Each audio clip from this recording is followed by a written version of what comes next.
믿게 되면 그 사람에게는 큰 축복이고 하나님께는 큰 기쁨입니다. 하나님의 이 큰 기쁨을 예수님께서는 잃어버린 양을 찾아와서 이웃들과 함께 잔치를 베풀면서 기뻐하고 즐거워하는 목자의 비유로 표현하셨습니다.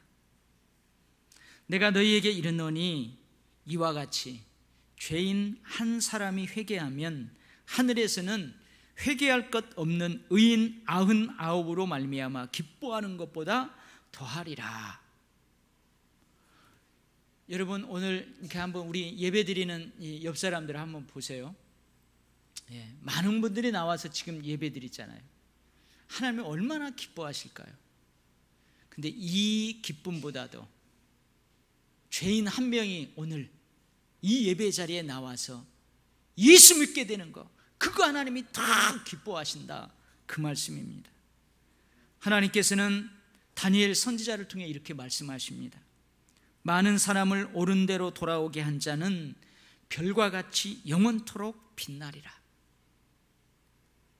예수님은 전도하고 돌아와서 자신에게 그 전도의 상황들을 보고하는 그 제자들의 보고를 들으시면서 너무너무 기뻐하셨어요. 그리고 제자들이 이렇게 말씀하십니다. 귀신들이 너희에게 항복하는 것으로 기뻐하지 말고 너희 이름이 하늘에 기록된 것으로 기뻐하라. 나를 전도하여 하늘 생명책에 기록되도록 한 그 사람은 하나님을 기쁘시게 한 사람입니다. 하나님을 춤추게 한 사람입니다. 그 사람에게는 별과 같이 영원토록 빛나는 영광이 주어집니다. 그 사람의 이름 역시 영원토록 지워지지 않는 하늘 생명책에 기록됩니다. 할렐루야. 사랑하는 우리 도율교회 성도 여러분, 여러분 진지하게 한번 대답해 보세요. 예수님을 믿는 거 큰 축복입니까? 아멘. 엊그제 내일 모레면 80세가 되는 분과 함께 식사를 하면서 이런저런 대화를 주고받았습니다. 여러분, 일할 수 없는 나이인데 자녀들이 잘 되어서 자녀들이 많은 용돈을 주어서 여러분 그것으로 노년을 걱정 없이 살아가는 것도 큰 복이에요. 근데 이분은 자녀들이 용돈을 주지 않아도 생활하는데 걱정이 없답니다. 나라에서 노인들에게 뭐 주는 것이 있어요? 있어요. 그래서 혹시 그거 받을 수 있을까 해서 동사무소에서 가봤대요. 동사무소에 가봤더니 그 담당 직원이 할머니는 오히려 도와주면서 사세요 그러더랍니다. 많은 자녀들을 두었는데 자녀들이 모두 다 돈 걱정 없이 잘 살고 있대요. 더군다나 그분은 80세가 다 되어가는데요, 어떻게 건강한지 몰라요. 막 뛰어다녀요. 그런데 이분은 예수님을 믿는 권사님이십니다. 누리고 나누고 베풀고 드리면서 살 수 있다는 것이 얼마나 큰 축복입니까? 물고기 2마리, 보리떡 5개 나누었어요. 예수님께 가져와서 드렸어요. 그거 없어지는 거 아닙니다. 나누고 드린다고 해가지고 결코 없어지는 거 아니에요. 5,000명이 먹고도 많이 남았어요. 나눠져라 그리하면 하늘에서 내 보화가 내게 있으리라. 이것은 구원받아 하나님을 찬미하는 사람만이 누리는 남다른 축복입니다. 오늘 본문에서도 구원받아 하나님을 찬미하는 사람들이 서로 나누어 줍니다. 자신의 재산과 소유를 떡을 해가지고 떡으로 나누어요. 물건으로 사가지고 물건으로 나누어요. 뿐만 아니라 구원의 기쁨도 함께 나눕니다. 이런 사람들로 인해 구원받아 하나님을 찬미하는 사람들이 날마다 늘어납니다. 이런 사람들이 많이 모인 교회, 그 신앙 공동체는 하나님을 기쁘시게 하는, 하나님을 춤추게 하는 복된 교회입니다. 은혜가 넘치는 교회입니다. 할렐루야. 그 교회가 누구네 교회요? 그래요, 우리 교회. 할렐루야. 그 교회가 누구네 교회라고요? 도일교회 하면 잘 몰라. 우리 교회. 아멘. 오늘은 예수님을 믿지 않는 사람이 예수님을 믿어 구원받고 하나님을 찬미하는 복된 사람으로 변화되는 그 과정에 대해서 한번 생각해 보려고 해요. 그래서 여러분, 오늘 이 설교를 들으면서 여러분 자신의 상태를 한번 돌아볼 수 있기 바랍니다. 그리고 지금 내가 전도하려고 하는 그 사람을 위해서 내가 무엇을 기도해야 되는가, 또 어떤 것들을 준비해야 되는지를 생각할 수 있는 복된 시간 되시기 바랍니다. 첫 번째 과정은요, 마음이 열리는 과정이에요. 오늘 37절 말씀, 그들이 이 말을 듣고 마음에 찔려 베드로와 사도들에게 물어 이르되 형제들아 우리가 어찌할꼬. 여기 마음이 찔렸다는 말은 마음이 크게 움직였다, 마음이 강하게 움직였다는 의미와 동일합니다. 말씀이 들려지는 과정과 마음이 크게 열리는 과정은 거의 동시적이에요. 그런데 엄밀히 따지자면 마음이 열려야 말씀이 들려지는 것입니다. 길가와 같은 마음 상태, 돌짝밭과 같은 마음의 상태, 가시덤불과 같은 마음의 상태에서는 말씀이 열매 맺을 수 없습니다. 좋은 밭과 같은 마음의 상태에서 말씀이 열매를 맺을 수 있습니다. 먼저 마음이 열려야 돼요. 굳게 닫혀진 마음의 문이 활짝 열려야 합니다. 마음이 열리면 말씀이 들어가고 마음에 변화가 있게 됩니다. 마음이 변하면 행동도 변하게 됩니다. 죄도 마음과 깊은 관련이 있어요. 죄로 번역하는 하마르티아라는 단어는 화살이 관역에서 빗나갔다는 그런 의미를 담고 있어요. 내가 여기에서 저 관역을 향해서 화살을 쫙 쏘았는데 이 화살이 관역에 팍 꽂혀야 되는데 관역을 빗나서 엉뚱한 곳에 맞았다는 거예요. 왜 화살이 관역에 빗나갔을까요? 왜 화살이 관역에서 빗나가 버렸어요? 엉뚱한 곳으로 가버렸어요. 활을 당기는 사람이 조준을 잘못해서 그래요. 마찬가지로 우리의 일상적인 삶은 관역이라고 할 수 있습니다. 일상적인 삶에서 화살이 빗나가 꽂히는 것을 범죄로 비유할 수 있어요. 일상적인 삶에서 범죄를 왜 저질러요? 그 사람의 마음에서 이미 화살을 잘못 당겼기 때문에 그래요. 그러니 일상적인 삶에서 일어나는 범죄는 이미 마음에서부터 시작되는 거예요.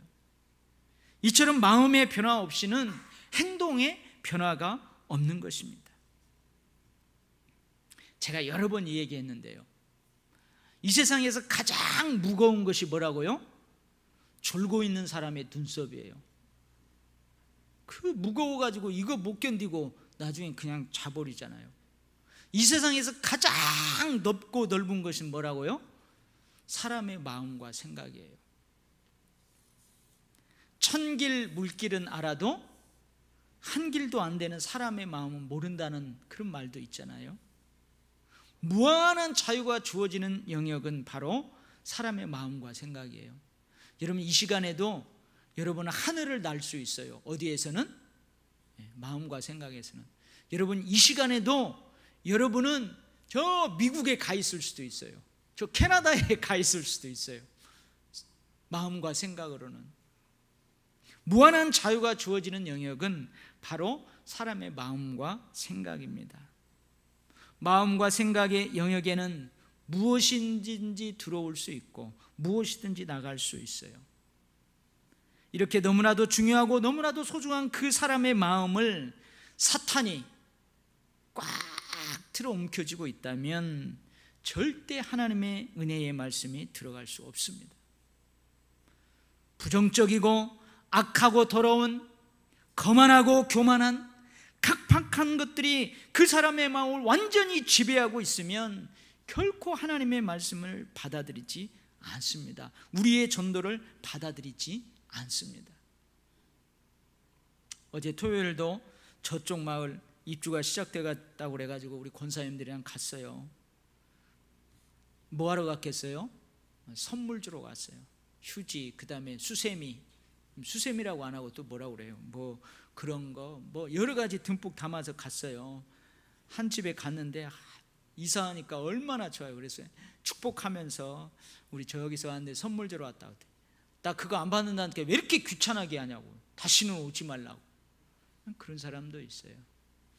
이미 마음이 상해버리고 마음이 다쳐버리면 아무리 좋은 것도 그냥 튕겨져 나가는 거죠. 여러분, 오늘 지금 설교를 듣고 있어요. 근데 이미 마음이 딱 다쳐버리면 이 설교 말씀은 그냥 와서 툭 부딪히고 다시 허공으로 흩어져 버리는 거예요.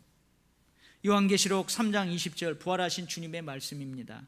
볼지어다 내가 문 밖에 서서 두드리노니 누구든지 내 음성을 듣고 문을 열면 내가 그에게로 들어가 그와 더불어 먹고 그는 나와 더불어 먹으리라. 하나님께서 많은 사람들의 마음의 문을 노크한다는 거예요. 때로는 전도하는 사람이 그 마음의 문을 노크하는 하나님의 노크 소리가 될 수 있어요. 때로는 여러분의 삶에서 예상치 못한 환난과 역경, 그것이 여러분의 마음을 노크하는 하나님의 노크 소리가 될 수 있어요. 때로는 우리들의 삶에서 예상치 못한 축복이 마음을 노크하는 하나님의 노크 소리가 될 수 있어요. 그 노크 소리를 듣고 마음의 문을 열면 주님이 들어가요. 평생 그 사람과 함께 동행해요.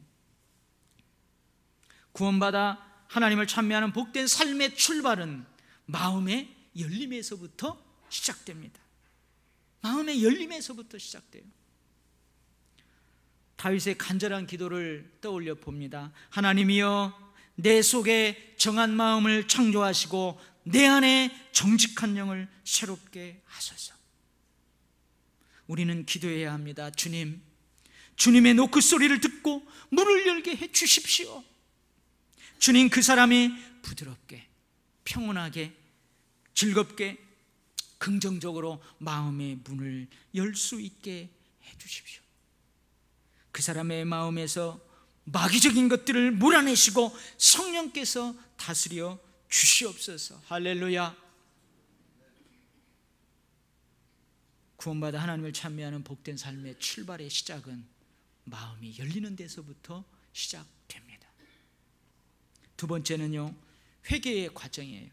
38절 말씀, 베드로가 이르되 너희가 회개하여 각각 예수의 이름으로 세례를 받아 죄사함을 받으라. 그리하면 성령의 선물을 받으리라.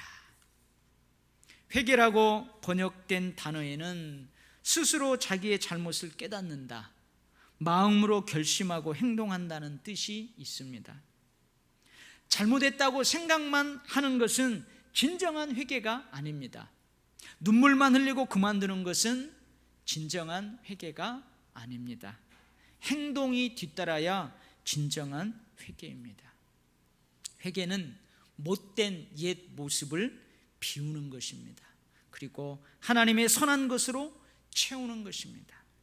못된 옛 생활에서 뒤돌아서서 하나님의 선한 생활로 걸어가는 것입니다. 예수 그리스도의 이름으로 받는 세례는 내가 회개하였음을 공개적으로 드러내는 거예요. 내가 못된 옛 모습에서 돌아섰습니다. 그리고 이제 하나님께서는 원하시는 선한 삶을 걸어가겠습니다. 그걸 공개적으로 드러내는 거예요. 저를 비롯해서 여러분을 포함해서 사람은 누구나 죄 가운데에서 태어나서 죄 가운데 성장하고 죄를 호흡하면서 살기 때문에 이 세상에 죄 없는 사람은 한 사람도 없어요. 그러나 하나님께서는 회개할 때 그 사람을 용서해 주시고 받아주십니다. 그리고 성령의 은사와 열매를 선물로 주십니다. 구원을 선물로 주십니다. 오라 우리가 서로 변론하자. 오라 죄인들아 와라. 나하고 한번 이 얘기를 해보자. 너희 죄가 주홍 같을지라도 눈과 같이 희어질 것이요 진홍같이 붉을지라도 양털같이 되리라. 주님, 죄인들을 부르세요. 그래서 한번 이 얘기 해보자는 거예요. 뭘 전제로요? 용서를 전제로 대화해보자고 하나님 우리를 초청하세요. 만일 우리가 우리 죄를 자백하면 하나님은 미쁘시고 의로우사 우리 죄를 사하시며 모든 불의에서 우리를 깨끗게 하실 것입니다. 그런데 그럼에도 불구하고 그 사람에게 회개하시오 하면 일단 강한 거부감부터 갖게 됩니다. 그래서 우리가 전도할 때요, 당신 그따위로 살면 지옥 가, 예수 믿고 천국 가세요, 이렇게 하면요 거부 반응이 일어나요. 지옥은 나중에 가라고 하고 예수 믿으면 천국 갑니다. 이렇게 좋은 말을 먼저 해야지. 당신 그따위로 살면 지옥 가, 예수 믿고 천국 가세요. 그러면 사람들이 일단 막 거부 반응부터 일으켜요. 왜 그럴까요? 사람은 자신을 칭찬하면 기뻐하고 좋아합니다. 자신의 비유에 맞는 말을 하면 좋아해요. 여러분, 목사에게 가장 좋은 말이 뭘까요? 오늘 설교 은혜 받았습니다. 이러면은 좋아요. 좋아. 여보, 근데 오늘, 아니, 여보가 아니고, 근데 왜 오늘 목사님 설교를 그따위로 했어요? 그러면은 안 좋아요. 실제로 죽을 썼어도 그 말 들으면 안 좋은 거죠. 칭찬하면 기쁘고 즐거워요. 자기 비유에 맞는 말을 하면 좋아요. 그러나 회개하라. 너 못된 그 행실 뜯어 고치고 좀 제발 회개하고 돌아와라. 죄를 인정하고 고백하여 용서함을 좀 받으라. 그러면은 일단은 어떻게 해요? 감정이 좋지 않아요. 그러나 성숙한 그리스도인으로 변화되는 과정에서 회개의 과정은 반드시 있습니다. 회개는 예수 그리스도 앞에 자기 자신을 굴복시키는 거예요. 나를 굴복시키는 거예요.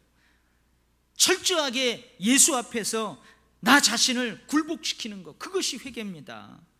그럴 때에만 예수가 그 사람에게 하나님의 능력이 되는 것이고, 그럴 때에만 예수가 그 사람에게 하나님의 지혜와 축복이 되는 것입니다. 그 사람이 하나님께로 돌아서는 일이 없다면 그것은 회개가 아닙니다. 그 사람이 예수 앞에 철저하게 자신을 굴복시키는 일이 없다면 그것은 회개가 아니에요. 우리는 기도해야 됩니다. 주님, 그 사람이 하나님께로 돌아서서 살아가게 하옵소서. 주님, 그 사람이 예수님 앞에 철저하게 자기 자신을 굴복시키게 하옵소서. 주님, 그 사람에게 회개의 영을 물 붓듯이 부어 주시옵소서. 할렐루야. 세 번째는요, 배움의 과정입니다. 42절 말씀, 그들이 사도의 가르침을 받아 비웠습니다. 돌아섰습니다. 그러면 채워야 합니다. 채워져야 합니다. 걸어가는 표대를 정확하게 인식해야 합니다. 더 깊은 말씀의 자리가 있습니다. 더 깊은 은혜의 자리가 있습니다. 보지 못했던 영적 세계가 있어요. 누리지 못했던 축복의 또 다른 세계가 있어요. 배움은 양육의 과정입니다. 우리가 매일 하루 3끼의 밥을 먹으면서 자라요. 지금까지 여러분, 하기야 요즘은 한 끼만 먹고 사는 분들도 있더구만요. 하루 3끼 밥을 먹었기 때문에 여러분 지금 이렇게 커 있는 거예요. 근데 지금까지 여러분들이 먹었던 하루 3끼 다 기억해요? 기억 못합니다. 근데 분명한 사실은 그걸 먹었기 때문에 내가 여기에 있다는 거예요. 매일매일 나를 자라게 하는 하루 3끼의 밥처럼 배움은 그런 것입니다. 배움에는 훈련도 필요합니다. 배운 것을 되풀이해서 내 생활에 자연스럽게 해야 합니다. 군인들이요, 평상시에 받는 매일매일의 훈련이 있어요. 그러나 군 생활이 어느 정도 지나게 되면 정해진 일정 기간 동안 강도 높은 특수 훈련을 받게 돼요. 그 훈련 중에 하나가 뭐예요? 유격이에요. 유격. 계급장도 떼고 다 떼고 받는 유격 훈련이에요. 이처럼 신앙생활에서도 배움의 과정 가운데에서 이 트레이닝, 힘든 훈련의 과정이 있습니다. 사도들을 통해 배우는 것은 하나님의 말씀입니다. 성경적인 원리들이고 성경적인 가치관들입니다. 그러나 그 가르침을 받은 우리들은 그것이 진리임이 확실함에도 불구하고 일상적인 삶에서 실천해 내기란 그리 쉬운 것이 아닙니다. 때로는 나의 약함과 욕심이, 때로는 더불어 살아가는 사람들의 그 약함과 욕심이 살아내기를 힘들게 합니다. 내가 살아가는 이 사회의 구조적인 악, 세태의 흐름들이 세상적인 가치관들이 말씀대로 살아내는 나를 넘어뜨립니다. 내가 살아가는 나의 가정, 직장, 사업장에서 말씀대로 살아내기는 그래서 결코 쉬운 것이 아닙니다. 내가 살아온 삶의 경험, 나의 신앙의 색깔, 나의 성격, 나의 스타일을 극복하고 오직 하나님의 말씀을 절대 기준으로 삼아 살아내기란 결코 쉬운 것이 아닙니다. 그렇다고 해서 우리는 절대 진리이신 하나님의 말씀을 포기할 수 없잖아요. 성경적인 원리들, 성경적인 가치관들을 저버릴 수 없잖아요. 왜요? 우리는 하나님의 백성이니까요. 하나님께서 기뻐하시는 삶, 하나님께서 원하시는 삶을 결코 포기할 수는 없는 것입니다. 그래서 때로는 우리에게 강한 훈련이 필요합니다. 훈련 기간에는 넘어져 보는 거예요. 깨져 보는 거예요. 그러면서 안 넘어지려면 어떻게 해야 되는지 스스로 몸이 알 수 있도록 그렇게 훈련되어져 가는 거예요. 훈련을 통해 더욱더 강한 주님의 용사로 살 수 있는 것입니다. 저는 신앙의 연륜이 깊은 사람과 이제 막 신앙생활한 사람의 차이가 바로 이런 것이라고 생각해요. 신앙생활의 경륜이 오래된 사람은 그만큼 많이 깨어졌어요. 그만큼 넘어졌어요. 그만큼 강도 높은 훈련을 받았어요. 그래서 영적 근력이 있는 거예요. 그런 사람들은 영적 내성이 생긴 거예요. 여러분, 뿌리가 얕은 갈대가요, 바람이 와서 부딪히고 이리 흔들리고 저리 흔들리면서 뿌리는 깊어지는 거예요.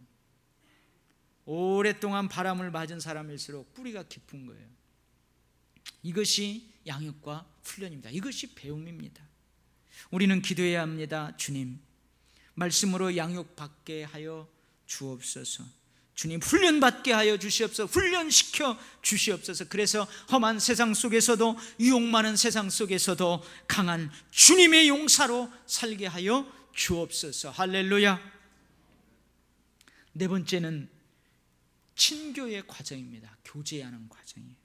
42절 말씀, 서로 교제하고 떡을 떼며 오로지 기도하기를 힘쓰니라. 46절 말씀, 날마다 마음을 같이하여 성전에 모이기를 힘쓰고 집에서 떡을 떼며 기쁨과 순전한 마음으로 음식을 먹고. 신앙은 절대 혼자 지킬 수 있는 성격이 것이 아닙니다. 저에게도 유혹이 많이 있어요. 저에게도 유혹이 많이 있어요. 근데 그것을 이길 수 있는 것은 네 목사잖아 그러면서 이겨내는 거예요. 저에게도 유혹이 많이 있어요. 사랑하는 아내가 나를 붙잡아 주는 거예요. 사랑하는 나의 자녀들이, 사랑하는 성도들이 나를 붙잡아 주는 거예요. 신앙생활은 결코 혼자 할 수 없어요. 90m, 100m까지 자라는 그 아메리카 삼나무가 있대요. 상상을 해보세요. 90m, 100m까지 하늘 높이 솟는 나무가 있대요. 근데 높이 솟는 나무 높이에 비해서 뿌리는 너무너무 얕다는 거예요. 한 2m 정도, 2m에서 3m 정도 땅에 뿌리를 내린대요. 근데도 이 나무가 쓰러지지 않는답니다. 그 비결을 알아보니까 땅 밑에 그 뿌리들이 옆에 있는 나무의 뿌리들과 서로 엉켜 있다는 거예요. 서로 얽히고 설켜서 한 그루가 혼자 서 있을 때보다 훨씬 강하게 나무들을 지탱해 준다는 거예요. 친교, 교제, 사랑의 나눔은 이런 것입니다. 신앙이 더 높이까지 자랄 수 있도록 서로 서로를 붙잡아 주는 것입니다. 서로 서로를 지탱해 주는 것입니다. 오늘 함께 떡을 뗀다고 그러죠. 함께 떡을 떼는 것이 친교입니다. 우리가 밥을 한번 같이 먹으면은 되게 친해진 것 같아요. 그리고 실제로도 친해져요. 사우나를 같이 하면 되게 친해집니다. 미장원에 가서 머리만 같이 해도 되게 친해져요. 여행을 같이 하면 친해져요. 함께 밥을 먹으면서, 함께 운동을 하면서, 여행을 하면서 삶을 공유하는 거예요. 서로의 공감대의 폭을 넓혀가는 것이지요. 그래서 가까워지는 거예요. 서로를 좀 더 깊이 이해하게 되는 것입니다. 그런데요, 이러한 친교는 교회 밖에서도 얼마든지 할 수 있어요. 어쩌면 교회 아닌 다른 모임에서 더 활발하게 할 수 있어요. 산악회, 우리 통장들 모임, 개모임, 그런 데서 더 활발하게 할 수 있어요. 그러나 교회 공동체에서는 이것만으로 온전한 친교라고 할 수 없습니다. 오늘 또 뭐가 나와요? 함께 기도하기를 힘쓴다. 이건 영적인 친교를 말합니다. 한 목소리로 하나님을 함께 찬양하고 함께 같은 기도 제목으로 기도하고 서로의 기도의 제목을 나누면서 서로의 아픔을 나누면서 그것을 내 아픔으로 끌어안고 그 사람을 축복하면서 기도하는 거예요. 함께 성경을 읽고 그리고 어떻게 말씀 안에서 살아야 하는지를 나누면서 서로 기도하는 거예요. 이것이 영적인 교제예요. 여러분, 이것은 교회 밖에서 찾아볼 수 없습니다. 신앙 공동체 밖에서는 찾아볼 수 없어요.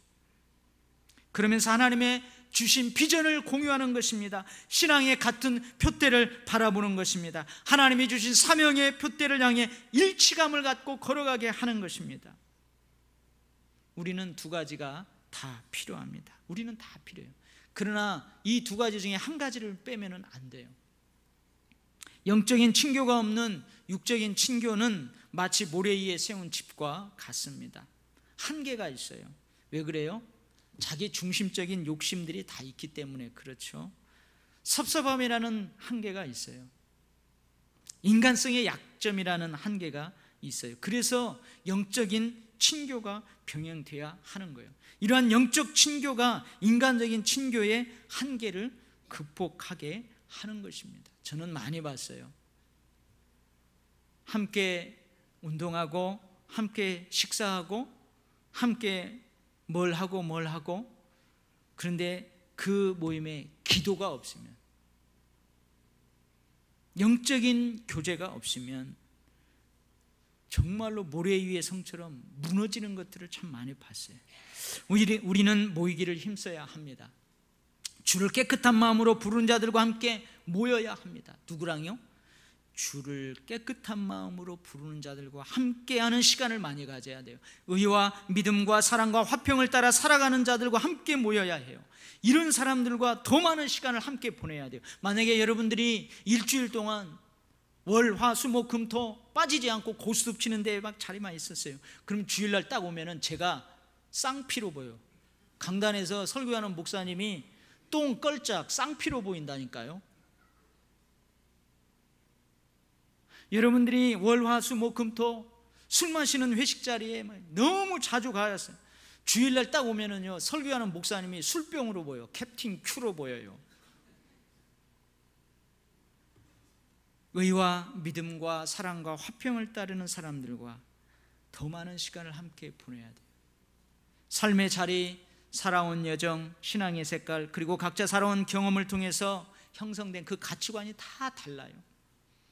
성격, 일을 처리하는 스타일, 대화하는 방법, 사랑하는 방법 모두 다릅니다. 이것이 담이 될 수 있어요. 벽이 될 수 있어요. 서로 이해하고 용납하고 서로 사랑하는 친교를 통해 이 벽은 허물어질 수 있습니다. 기도를 통한 영적 교통함을 통해 이 벽은 허물어질 수 있습니다. 믿음이 좋다고 하는 사람은 항상 하나님만 바라본다고 말합니다. 그러나 진짜 믿음이 좋은 사람은 옆 사람의 표정도 살필 줄 아는 사람입니다. 다른 사람의 필요를 살피는 자가 되는 것입니다. 돕는 자가 되는 것입니다. 배려하는 자가 되는 것입니다. 친절한 자가 되는 것입니다. 사람은 누구나 허물이 있어요. 사람은 누구나 허물이 있어요. 들보는 없을지라도 사람은 티끌이 다 있어요. 옥에 티가 있는 것처럼 다 티끌이 있단 말이죠. 나에게도 있어요. 너에게도 있어요. 근데 그 티를, 상대방의 허물을 서로 이해하고 배려하고 용납하면 그것이 티가 아니고 틈새가 되는 거예요. 사랑의 줄이 서로 오고 가서 함께 어깨를 걸머지게 하는 그 틈새가 될 수 있어요. 축복의 물이 흘러가고 들어오는 틈새가 될 수 있어요. 그러면 우리는 아름다운 한 팀이 되는 거예요. 할렐루야. 제가 1부 때는 이야기를 했는데요, 2부 때는 할까 말까 했는데 시간이 좀 남아요. 수학 공부를 좀 하겠습니다. 5 빼기 3은 뭐예요? 5 빼기 3은 1합니다. 아무리 오해가 많을지라도, 어떤 오해라도 3번을 생각하면 이해할 수 있대요. 이게 철학적으로 5 빼기 2는 3이라는 해석입니다. 그러면은 2 더하기 2는 뭐래요? 누가 이렇게 이걸 철학적으로 해석하면 이해하면 사랑하게 된다는 거예요. 이해하면 사랑이 된다는 거예요. 여러분, 이것이 친교, 교제의 능력입니다. 사랑하는 성도 여러분, 어떻습니까? 구원받아 하나님을 찬미하기까지 이런 과정들이 있어요. 지금 여러분은 어디쯤 달려가고 있습니까? 지금 우리가 42명이 91명의 태신자를 작정하고 가슴에 품어요.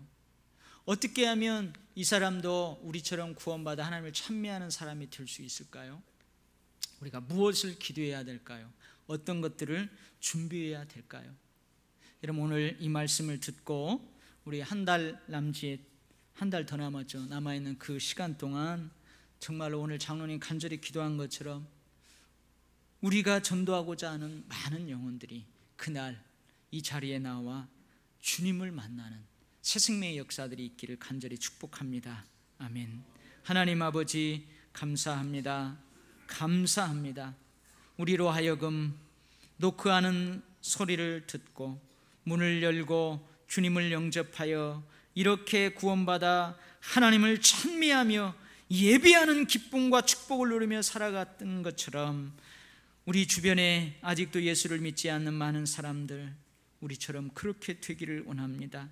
우리처럼 지워지지 않는 하늘 생명책에 그들도 기록되기를 원합니다. 하나님, 우리 도율교회 정말로 아름다운 교회 되게 하여 주시옵소서.